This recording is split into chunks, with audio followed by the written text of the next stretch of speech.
বুকটা জাস্ট ফেটে যায়। বাট আজকে আমি আমার ইমোশনটা ধরে রাখতে পারি না। আমি প্রেম করার জন্য কোনো বয়স লাগে না, যে কোনো বয়সে আপনার জীবনে প্রেম আসতে পারে। কে কি বলবে, আগে পিছে কি হবে, কোনো কিছু না ভেবে বিয়ে করেছিলাম শুধুমাত্র তোমার ভালোবাসা দেখে। কত ভালোবাসতে তুমি আমাকে, কেন ছেড়ে চলে যাচ্ছ? আমাকে এত যত্ন কে করবে?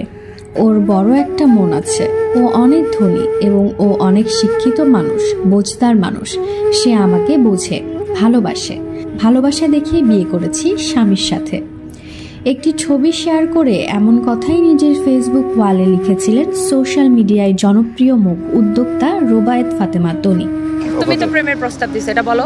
সোশ্যাল মিডিয়াতে বয়সের সীমারেখা ভাঙা যেসব সম্পর্ক নিয়ে আমাদের সমাজে চর্চিত হয় প্রতিনিয়ত, সে তালিকায় রুবায়েত ফাতেমা তনি ও সাদাত রহমানের দাম্পত্য জীবন আলোচনার কেন্দ্রবিন্দুতে থাকে সবসময়।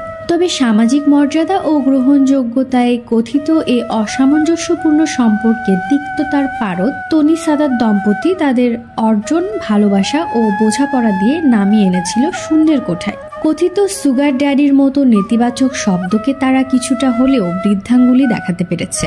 টাকার জন্যই বিয়ে করছে বুড়া বেটারে।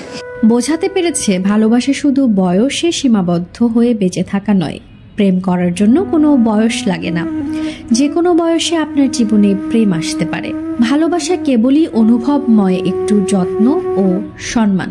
ঐশ্বরিয়া অভিষেক, তাহসান মিথিলা, রাজপুরী দম্পতির বিচ্ছেদের পরে পুরুষদের নিয়ে একটি কথা আলোচনায় উঠে আসে সোশ্যাল মিডিয়ায়, যেখানে অনেকেই লেখেন পুরুষ মানুষ শুধু চেহারায় আটকায় না। তবে তনি নায়িকা কিংবা গায়িকা না হয়েও প্রমাণ করলো নারী আটকায় কেবল পুরুষের যত্ন, সম্মান আর একটু ভালোবাসায়।